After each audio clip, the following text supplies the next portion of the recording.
영웅궁에는 어떻게 괴물 미륵이 되었나?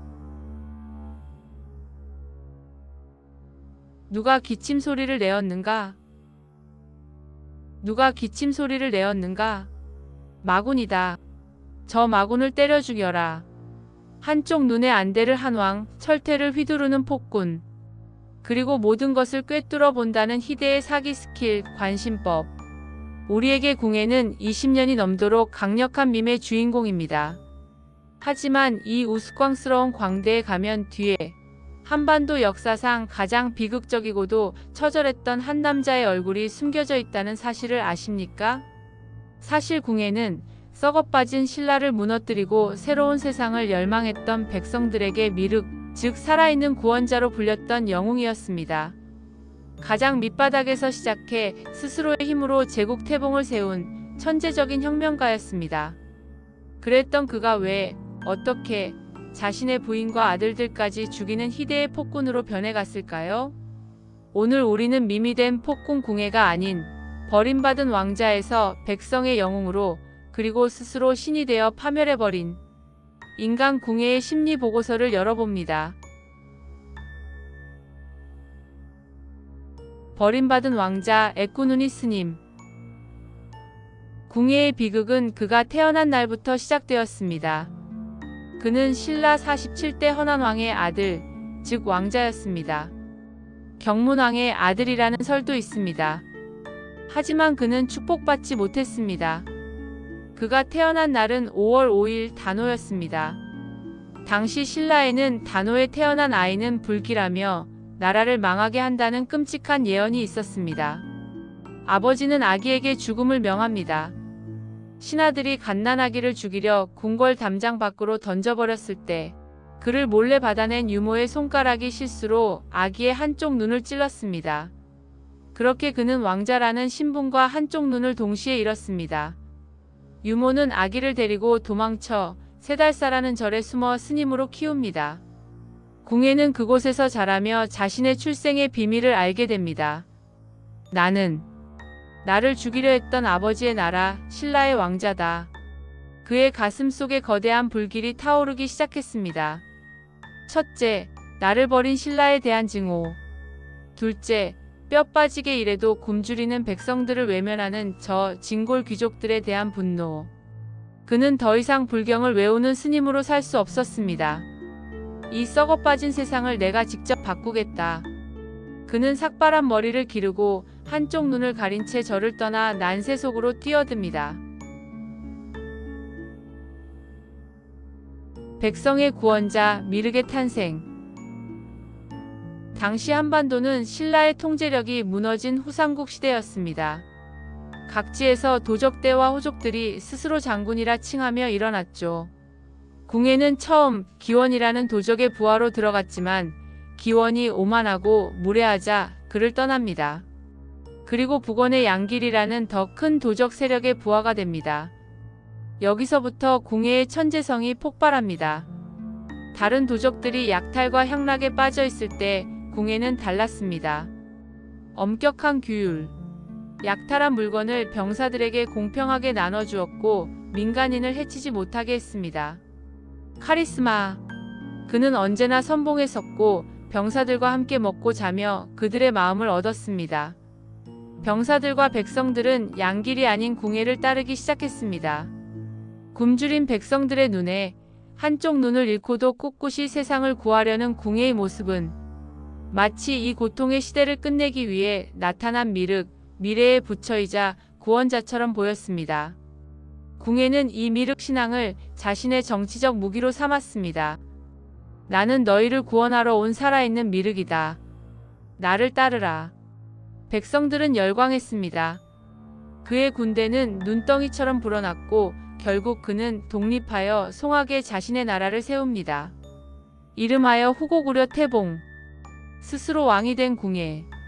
버림받은 왕자가 30여 년 만에 자신만의 제국을 건설한 겁니다.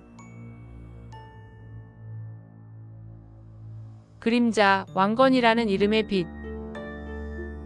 궁예는 철원으로 수도를 옮기고 태봉이라는 국호로 바꾸며 황제국의 면모를 갖춥니다. 그는 신라의 골품제를 철폐하고 능력 위주의 파격적인 인재 등용을 실시합니다. 여기까지는 완벽한 개혁군주였습니다.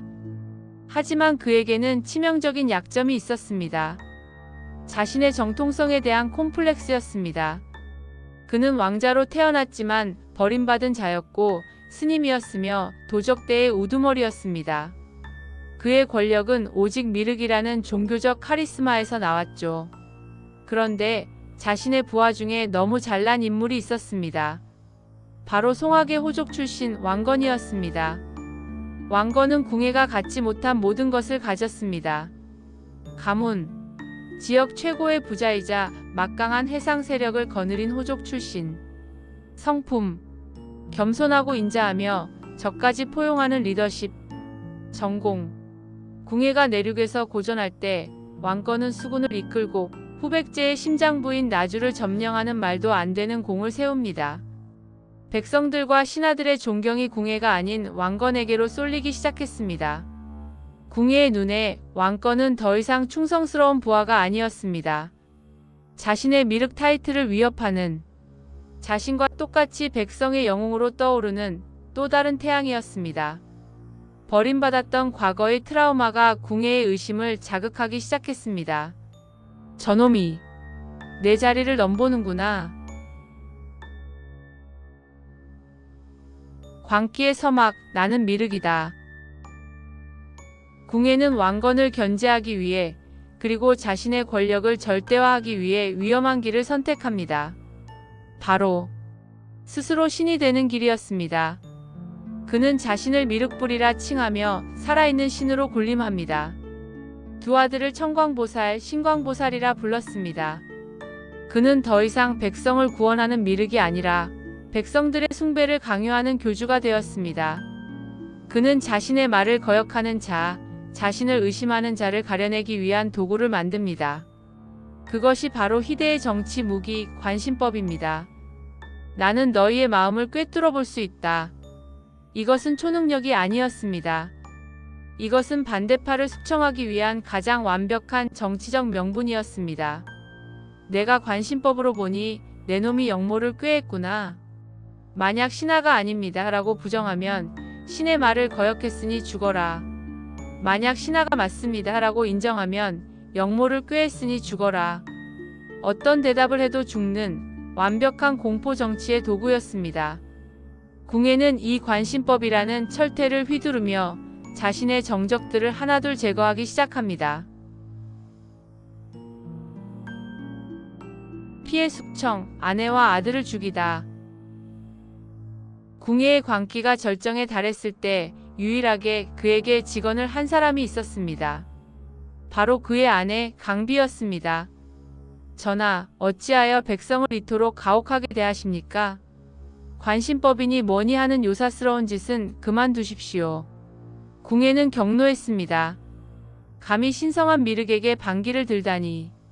그는 아내에게 관심법을 시전합니다. 내가 관심법으로 보니 내가 다른 놈과 간통을 했구나. 강비가 울부짖으며 결백을 주장하자 궁예는 쇠꼬챙이를 불에 달궈 그녀의 음부를 찔러 죽이는 끔찍한 짓을 저지릅니다. 이것이 끝이 아니었습니다. 그는 강비가 낳은 자신의 두 아들마저 간통으로 낳은 자식이라며 죽여버립니다. 자신의 손으로 아내와 자식들을 모두 죽인 왕. 그는 더 이상 인간이 아니었습니다. 스스로 미륵이라는 괴물이 되어버린 겁니다. 이제 그의 칼날은 마지막 남은 위협, 왕건을 향하고 있었습니다.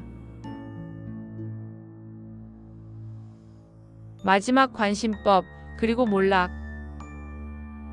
궁예는 왕건을 수시로 테스트했습니다. 어느 날 궁예가 왕건에게 묻습니다. 경이 어젯밤에 백성들을 모아 역모를 꾀했다는 것을 내 관심법으로 다 보았다. 죽음의 순간 왕건은 부정하지도 인정하지도 않았습니다. 그는 이렇게 답합니다. 제가 감히 그런 큰일을 꾀했겠습니까? 아마 신께서 잘못 보신 것이겠지요. 다른 기록에는 솔직히 그런 생각을 잠시 품었다고 인정하자 궁예가 역시 정직하다며 살려줬다는 설도 있습니다. 어쨌든 왕건은 천재적인 임기응변으로 살아남았지만 언제 죽을지 모르는 살얼음판이었습니다.